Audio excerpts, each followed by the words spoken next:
저는 올해로 43살입니다. 조용한 동네에서 중소기업 다니며 10년 넘게 별 탈 없이 살아왔습니다. 와이프는 저보다 3살 어려요. 결혼 8년차 부부였죠. 저희는 남들보다 싸움도 적었고 서로 존중하며 살아왔어요. 적어도 저는 그랬습니다. 아내는 운전을 좋아했습니다. 결혼 초기부터도 차를 사자마자 밤마다 혼자 드라이브를 다니곤 했어요. 저는 그게 그냥 스트레스를 푸는 방법인 줄 알았죠. 저는 야근이 많았고 회사 끝나고 들어오면 보통 밤 10시 넘었거든요. 그때쯤이면 아내는 이미 씻고 자고 있거나 드라이브를 갔다는 메모를 남겨두기도 했어요. 처음에는 그게 이상하지 않았어요. 솔직히 저도 퇴근하고 나면 피곤해서 와이프가 뭘 하는지 관심조차 안 가던 시기가 있었거든요. 근데 어느 날부터인가 뭔가 이상하다는 생각이 자꾸 들기 시작했어요. 이상한 감정은 어느 날 우연히 아내의 차량 주유 내역을 보고 나서 시작됐습니다. 아내는 일주일에 서너 번은 혼자 드라이브를 간다 했는데 생각보다 주유를 많이 하지 않더군요. 제가 물었어요. 요즘도 드라이브 자주 해? 아내는 대답했어요. 그럼 거의 매일이지. 그 대답을 듣는 순간 머릿속에서 알람이 울렸어요. 운전을 그렇게 자주 다니는데 기름은 왜 안 들어가는 거지? 저는 그때부터 의심을 품기 시작했어요. 그리고 다음 주말, 저는 일부러 아내에게 회사에 출근한다고 거짓말을 하고 집을 나섰습니다. 아내는 평소처럼 머리를 묶고 트레이닝복을 입고 운전석에 올라탔어요. 저는 조용히 제 차를 몰고 그녀를 미행했습니다. 첫 목적지는 도심 외곽의 한 대형마트였어요. 마트 입구 근처에 차를 세운 아내는 차에서 내리지도 않고 계속 휴대폰만 들여다보고 있었어요. 그렇게 20분 정도 지나자 한 남자가 나타났습니다. 마치 약속이라도 한 듯이 운전석 쪽으로 다가와 손을 흔들었고 아내는 아무렇지도 않게 조수석 문을 열어줬어요. 그 장면을 보는 순간 손에 들고 있던 물이 바닥에 떨어졌어요. 남자는 차에 올라타더니 둘은 그대로 출발했습니다. 저는 뒤따라갔어요. 신호를 지켜가며 조심스럽게 따라갔지만 제 심장은 미친 듯이 뛰고 있었어요. 믿을 수 없다는 감정과 함께 무언가 무너지는 느낌이 동시에 밀려들었어요. 둘이 도착한 곳은 외곽 쪽에 있는 오래된 폐산업단지였어요. 주말이라 사람도 없고 차량도 거의 없는 곳이었죠. 둘은 차를 그 안쪽으로 몰고 들어갔고 저는 근처 언덕 위에 차를 세우고 그걸 지켜봤어요. 거기서 1시간 아무 일도 없이 차는 그대로 멈춰 있었고 저는 그 안에서 무슨 일이 벌어지고 있는지 상상조차 하기 싫었어요. 정말이지 눈을 감고 싶었어요. 1시간 반쯤 지나서야 둘은 다시 차에서 내렸고 남자는 차에서 무언가를 들고 사라졌어요. 아내는 혼자서 차를 몰고 돌아왔고 저는 그제야 집으로 향했습니다. 그날 밤 저는 아무 말도 하지 않았습니다. 아내는 평소처럼 들어와 씻고 자리에 누웠고 저는 거실 소파에서 눈도 감지 못한 채 앉아 있었어요. 머릿속에 수천 가지 생각이 떠올랐어요. 혹시 친구일까? 내가 오해하는 건 아닐까? 그런데 이상하게도 제 마음속 깊은 곳에서는 이미 모든 걸 알고 있었던 것 같았어요. 며칠 후 저는 결심했어요. 확실한 증거를 잡아야겠다. 그 길밖에 없다고 생각했어요. 그래서 그녀의 차량에 몰래 위치 추적기를 설치했습니다. 인터넷에서 몇만 원이면 살 수 있었고 블루투스 기반의 실시간 위치 알림이 되는 기계였어요. 설치를 한 날도 아내는 평소처럼 드라이브를 나갔습니다. 저는 핸드폰으로 그녀의 움직임을 추적하며 기다렸어요. 위치는 강남 외곽의 한 주택가 근처로 잡히더라고요. 그날 이후 저는 아내의 드라이브를 추적하기 시작했어요. 위치는 놀랍게도 일정한 패턴을 보였어요. 특정 요일, 특정 시간, 그리고 특정 장소. 첫째, 수요일과 금요일에 반드시 나갔고 둘째, 밤 9시에서 11시 사이 일정한 경로를 움직였고, 셋째, 항상 한적한 외곽이나 야산 근처로 향했어요. 저는 그 위치들을 지도에 표시해 보기 시작했어요. 그랬더니 그 장소들이 전부 낙후된 모텔촌 근처라는 걸 알게 됐습니다. 도대체 이게 뭐지? 왜 이런 곳을 가는 거지? 저는 점점 미쳐가는 것 같았어요. 아내는 여전히 제 옆에서 아무렇지도 않게 생활하고 있었고, 저는 그런 사람을 매일같이 보며 의심과 고통 사이에서 몸이 망가져가고 있었어요. 저는 결심했어요. 추정만 하지 말고 증거를 잡자, 직접 가자. 그래서 다음 드라이브 날 저는 현장에서 기다리기로 했습니다. 위치를 확인하고 차를 몰아 그 근처 야산 아래에 차를 세웠어요. 불이 꺼진 모텔촌이 길게 늘어서 있었고 곳곳엔 CCTV도 없어 보였어요. 저는 숨어서 아내의 차가 오기만을 기다렸어요. 그날도 아내는 나타났습니다. 조수석에는 또 다른 남자가 탔고 둘은 너무나도 익숙하게 모텔 안으로 들어갔습니다. 저는 입술을 깨물며 그 장면을 지켜봤어요. 피가 날 때까지 참았어요. 그때 제 마음속에서 뭔가 툭 하고 끊어지는 소리가 들렸습니다. 이건 단순한 불륜이 아니었어요. 계획적이고 반복적이고 제가 아무것도 모를 거라는 확신을 가지고 매주 계속된 일탈이었어요. 저는 거기서 주먹을 꽉 쥐고 핸드폰으로 그 장면을 찍었습니다. 흔들리는 손으로 영상을 찍으며 속으로 중얼거렸어요. 이건 절대 그냥 넘어가지 않겠다. 그날 이후 저는 사람 자체가 바뀌었습니다. 더 이상 웃지도 않았고 말도 아꼈습니다. 회사에서도 웃는 낯을 보여주던 제가 입을 꾹 다물고 다니자 사람들이 이상하다고 했어요. 하지만 저는 신경 쓸 수 없었어요. 제 안에 분노와 억울함이 산처럼 쌓여 있었거든요. 어떻게 나한테 이럴 수가 있는지, 내가 뭘 그렇게 잘못했다고 이게 내가 받을 대가였는지. 그리고 저는 더 깊이, 더 철저히 진실의 끝을 향해 파고들기로 했습니다. 다음 날부터 저는 회사를 조퇴하거나 연차를 쓰면서 아내의 움직임을 본격적으로 추적하기 시작했습니다. 더는 눈으로만 보지 않기로 했어요. 이번엔 직접 물증을 확보하자는 심정이었습니다. 첫 번째로 한 일은 아내의 내비게이션을 확인하는 것이었습니다. 퇴근하자마자 저는 그녀의 차 열쇠를 몰래 챙겨 차 안으로 들어갔고 내비게이션 설정에 접속했습니다. 최근 목적지 목록을 본 순간 저는 말문이 막혔습니다. 그 안에는 일반적인 마트나 카페 같은 목적지가 아니었어요. 전부 산장 모텔, 별빛 쉼터, 서초 1인 스파룸 같은 이름들로 가득했어요. 가장 자주 보였던 내비 목적지는 애월가든 스테이. 저는 들어본 적도 없는 곳이었어요. 검색해보니 외곽 국도에 위치한 조용한 펜션형 모텔이더군요. 저는 머리를 감싸 쥐었습니다. 그동안 아내는 저한테 말도 없이 이런 곳들을 드나들고 있었던 겁니다. 매번 스트레스 풀고 온다면서 혼자 바람 쐬고 생각 정리한다고 말하면서 그런 얼굴로 집에 들어와 제 옆에서 자고 있었다는 게 믿어지지 않았어요. 그날 밤 저는 잠들지 못하고 아내의 휴대폰을 유심히 살폈습니다. 아내는 평소에도 비밀번호를 자주 바꾸는 편이었는데 운 좋게도 어느 날 그녀가 욕실에서 급히 들어간 틈을 타 잠금 화면을 넘길 수 있었습니다. 가장 먼저 확인한 건 카카오톡이었어요. 그런데 예상과 달리 의심스러운 대화는 거의 없었어요. 대신 이상하게도 메모장 앱이 최근 사용 항목 1순위로 떠 있었어요. 호기심에 메모장을 열어보고서 저는 말문이 막히고 말았습니다. 거기에는 날짜별로 기록된 글들이 있었어요. 거의 매일같이 적혀 있었고 제목도 없었습니다. 내용은 대부분 이랬어요.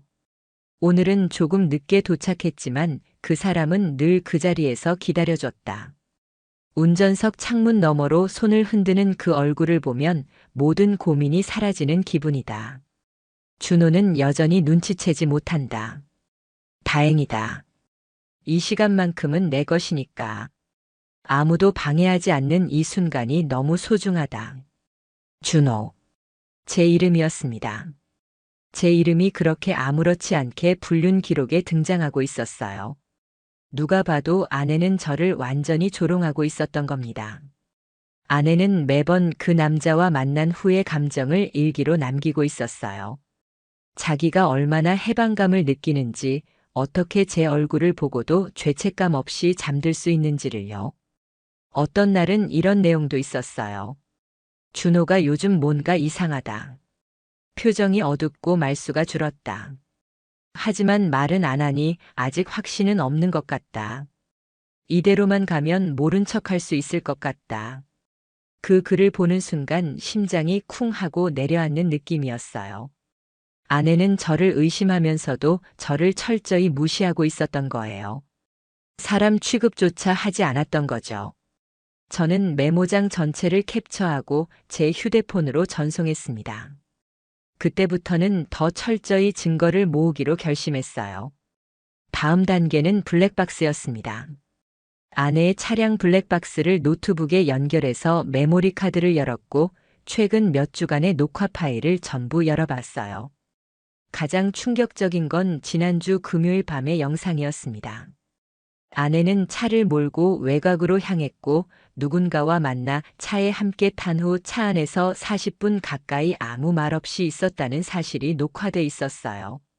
그 정적, 어쩌면 무서운 건 아무 말도 없었기 때문이었어요. 말이 없는 침묵 속에서도 서로 교감하고 있다는 게 고스란히 느껴졌어요.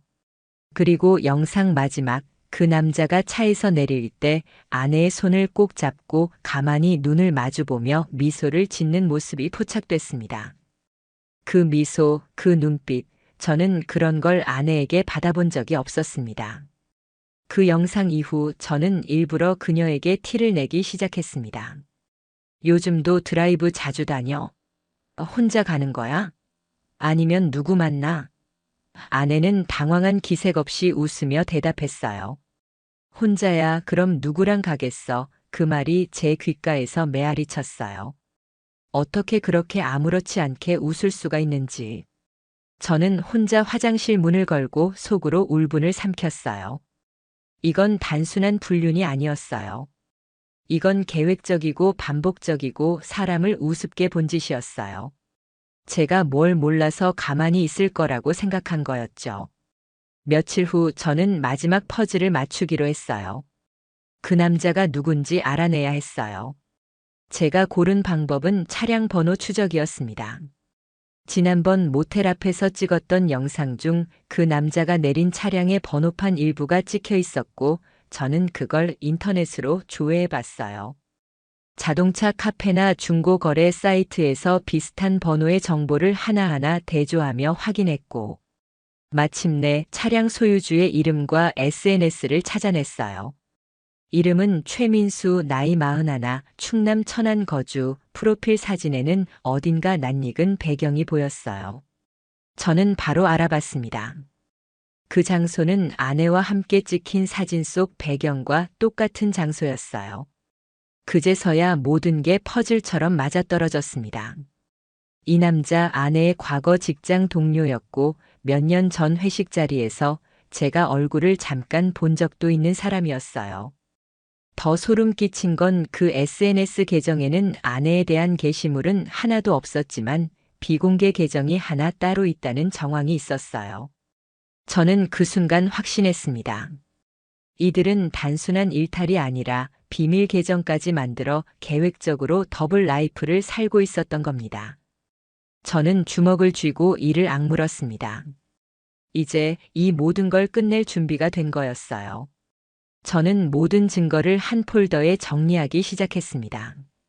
메모장 캡처본, 블랙박스 영상, 모텔 앞에서 찍은 사진, 내비게이션 기록, 그리고 그 남자의 SNS 캡처까지. 폴더 이름은 단 하나였습니다. 진실. 정리하는 내내 손이 덜덜 떨렸습니다. 머릿속에서는 수천 번도 넘게 그 장면이 떠올랐어요. 아내가 차에서 웃던 얼굴, 메모장 속에서 저를 눈치 못 채는 바보라고 비웃던 문장들. 이건 단순한 분노를 넘어 존엄의 문제였습니다. 저는 사람이었고 남편이었고 한 가정의 가장이었어요. 하지만 아내는 그런 저를 먼지처럼 밟고 지나간 겁니다. 저는 상간남의 실체를 확인하기로 했습니다. 그의 SNS에는 일상 사진은 거의 없었지만 프로필 사진의 배경이 익숙하다고 느꼈던 건 단순한 기분이 아니었어요. 그 장소는 저도 가본 적 있는 충남 천안의 한 야외 글램핑장이었습니다. 아내가 작년 겨울에 친구들이랑 힐링하고 올게라며 떠났던 바로 그 글램핑장이었어요.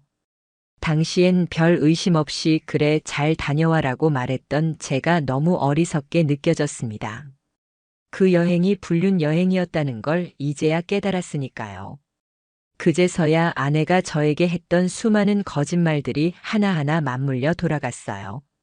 차에 탄 채로 드라이브만 했어. 친구가 힘들대서 위로하러 다녀왔어.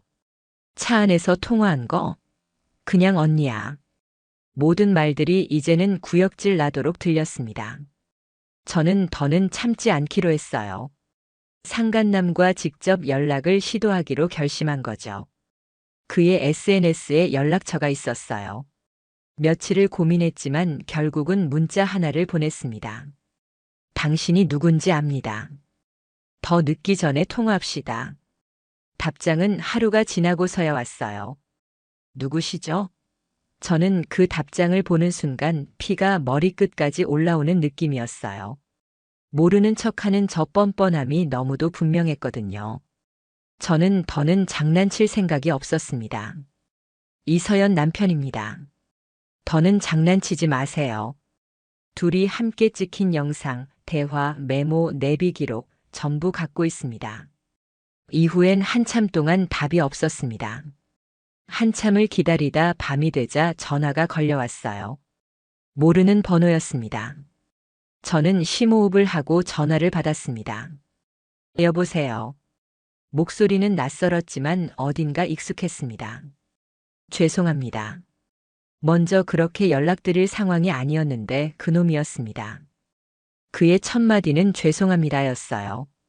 저는 그 말을 듣는 순간 그가 저를 얼마나 우습게 봤는지가 더 분명해졌습니다.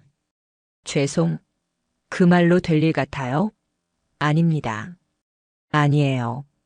정말 제가 정신이 나갔었습니다. 그는 계속해서 횡설수설하며 변명했습니다. 서연 씨가 힘들다고 해서 위로하려다 이렇게 된 거예요. 원래는 그런 관계가 아니었어요. 저도 가정이 있었고요. 지금은 아니지만 가정이 있었단 말에 저는 눈이 뒤집힐 뻔했습니다. 당신 유부남이었어요? 지금은 이혼한 상태입니다. 오래전 일이에요. 그 말이 뭐가 변명을 되는지 이해할 수 없었습니다. 그는 이 상황을 가볍게 넘기려는 태도였어요.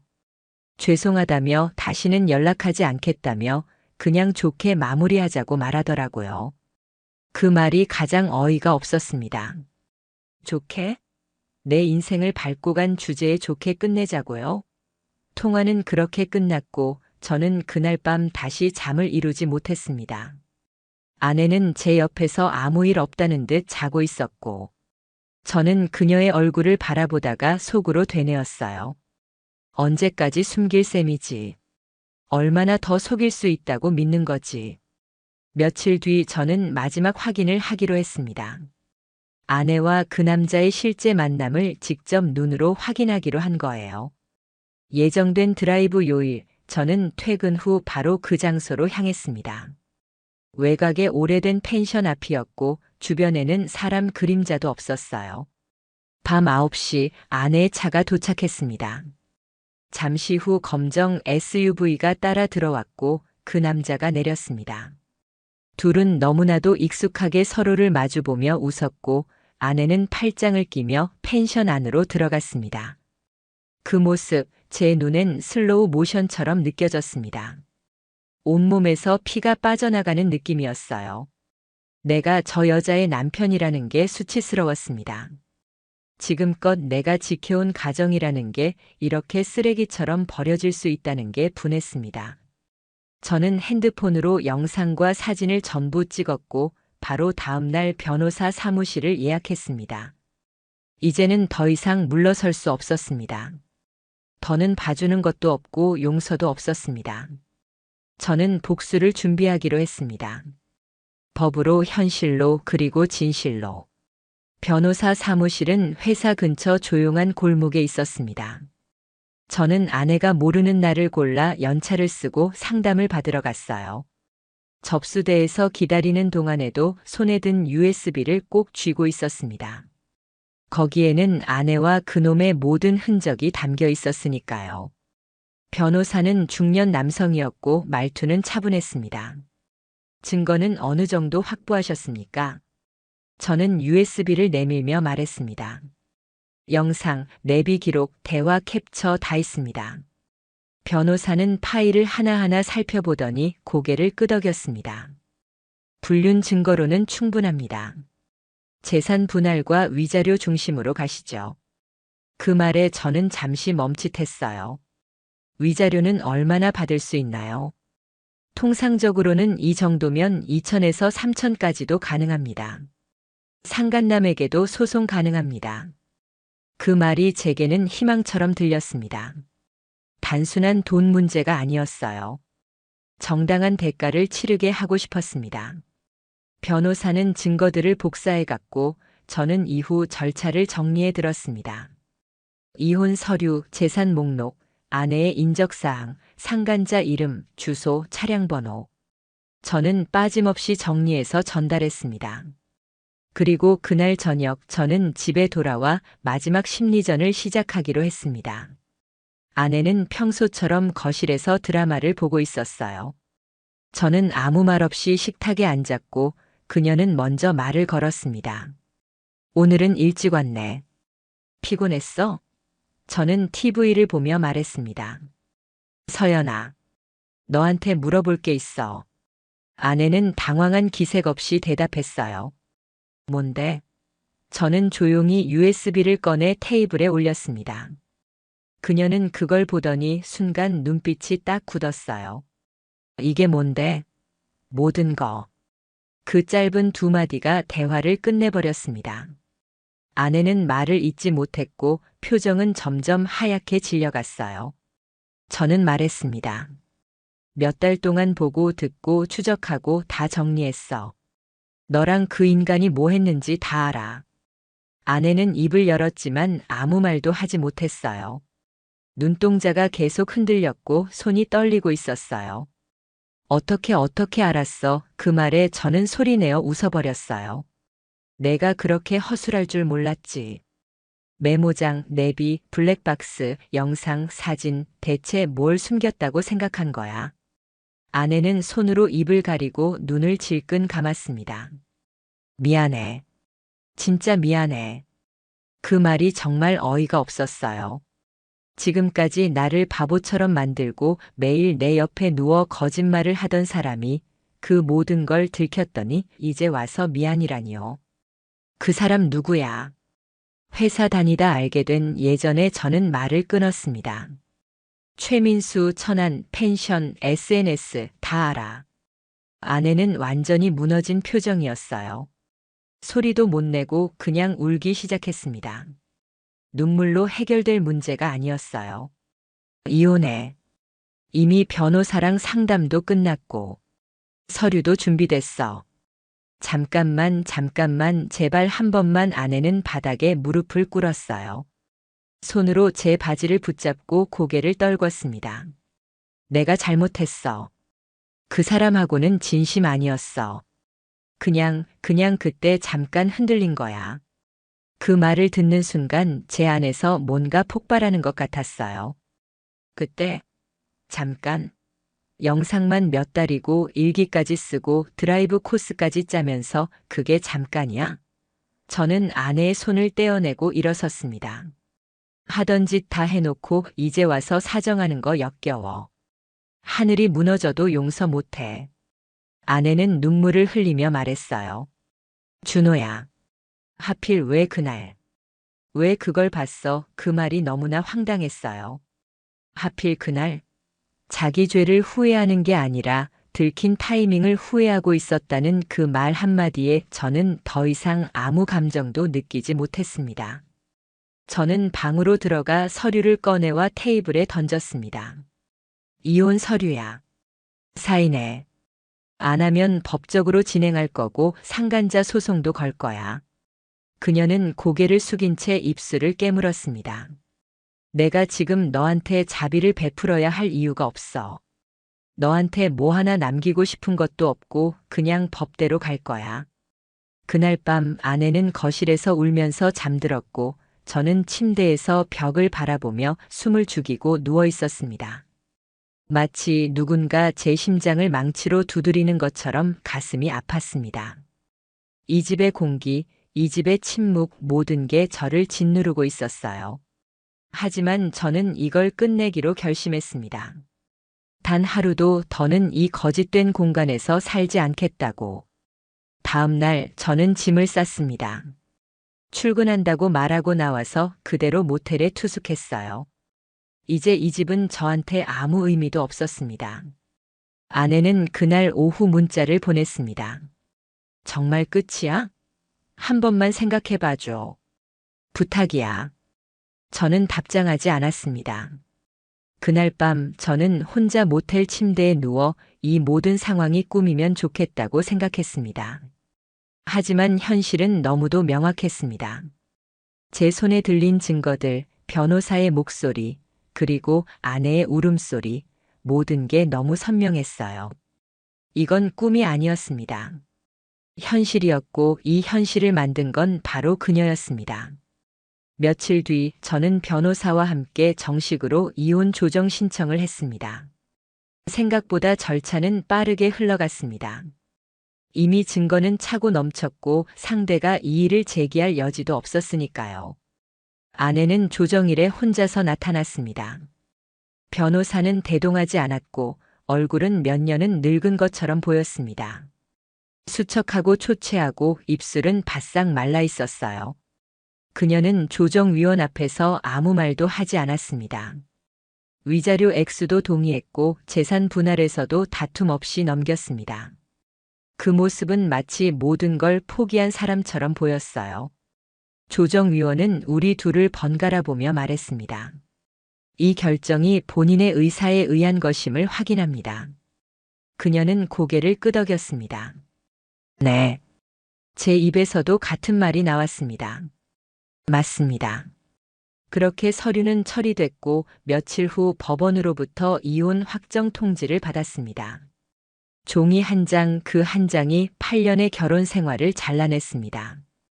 그 종이를 받은 날 저는 아무 말도 없이 혼자 차를 몰고 한적한 강변으로 갔습니다. 차 안에서 서류를 들여다보며 한참을 앉아 있었습니다. 아무런 감정이 들지 않았어요. 슬픔도 아니었고 기쁨도 아니었어요. 그저 허무했어요. 그동안 지켜온 게 이런 식으로 끝날 거라는 걸 저는 한 번도 상상한 적이 없었습니다. 결혼이란 게 이렇게 툭 끊어지듯 끝날 수 있는 거였는지 그 현실 앞에서 저는 아무것도 아니었습니다. 그리고 그 다음은 상간자 소송이었습니다. 최민수는 처음엔 대응하지 않았습니다. 내용 증명을 보내도 묵묵부답이었고 변호사를 선임하겠다는 말도 없었어요. 그렇게 시간이 흘러 정식 소송에 돌입했고 드디어 그는 답변서를 냈습니다. 답변서에는 말도 안 되는 소리들이 써 있었습니다. 피고는 원고의 배우자인 이서연과 단순한 감정 교류를 했을 뿐임. 피고는 원고의 배우자가 불행하다고 주장해 동정심에 휘말렸음. 그걸 읽는 순간 저는 분노보다 비웃음이 먼저 나왔습니다. 도대체 이 정도 수준의 변명이 법정에서 먹힐 거라 생각한 건지. 저는 추가 증거를 제출했습니다. 모텔 앞 영상, 차량 블랙박스, 그리고 내비 기록 스크린샷, 무엇보다도 이서연의 메모장에 적힌 내용은 그 어떤 증언보다 강력한 증거가 되었습니다. 결국 재판은 제 손을 들어줬습니다. 판결문에는 이렇게 적혀 있었습니다. 피고 최민수는 명백한 부정행위로 인해 원고 가정에 심각한 피해를 초래했고 이에 대한 법적 책임이 인정됨. 위자료 1,500만 원을 지급할 것. 금액이 중요하지 않았습니다. 그 금액이 주는 무게, 그걸 감당하게 만들고 싶었어요. 내가 받은 고통을 수치로 계산해 전달한 것, 그게 위자료였던 겁니다. 소송이 끝나고 며칠 후 서연에게서 메시지가 왔습니다. 민수랑도 끝났어. 다 끝났어. 이제 어떻게 살아야 할지 모르겠어. 저는 답하지 않았습니다. 그녀가 어떤 감정으로 보냈는지 미안함이든 후회든 그건 이제 저랑 상관없는 감정이었어요. 그녀는 집을 나간 뒤 친정 근처 오피스텔에서 혼자 산다고 했습니다. 직장도 그만두었고 친구들과도 연락을 끊었다고 들었어요. 사람들은 말하겠죠. 벌 받는 거라고 자업자득이라고. 근데 저는 그 말을 들을 때마다 별 감정이 안 들었습니다. 그냥 모든 게 너무 늦었다는 생각뿐이었어요. 저는 회사를 잠시 그만두고 지방으로 내려가 조용한 곳에서 한동안 지냈습니다. 휴직계를 내고 혼자만의 시간을 갖기로 한 거죠. 새로운 사람을 만나야겠다거나 다시 가정을 꾸려야겠다거나 그런 생각은 아직 들지 않았어요. 그냥 조용히 나 스스로를 다시 믿는 시간이 필요했습니다. 밤마다 혼자 차를 몰고 도로를 달릴 때면 문득 그런 생각이 들었습니다. 아내가 말했던 그 드라이브라는 게 이런 기분이었을까? 바람이 차창을 두드리고 도로 위에 불빛이 쏟아지듯 흘러갈 때 그게 사람을 비워주기도 하고 때로는 고독 속에 가둬버리기도 한다는 걸 알게 됐어요. 그녀는 그 속에서 외도를 선택했고 저는 그 속에서 다시 저 자신을 되찾아야 했습니다. 결국 저는 서울로 돌아왔고 새로운 동네로 이사했습니다. 아무도 제가 누군지 모르는 곳, 다시 시작할 수 있는 곳, 이따금 서연이 생각나기도 했지만 곧바로 생각을 지웠습니다. 그건 과거였고 제가 그 안에서 얻은 교훈은 단 하나였습니다. 신뢰는 단 한 번에 무너질 수 있다는 것. 그리고 그 무너진 신뢰를 다시 세우는 데는 평생이 걸릴 수도 있다는 것. 지금 저는 혼자지만 마음은 덜 흔들립니다. 이제는 아무것도 믿지 않겠다는 게 아니라 나를 먼저 믿고 나를 먼저 지키겠다는 뜻이었어요.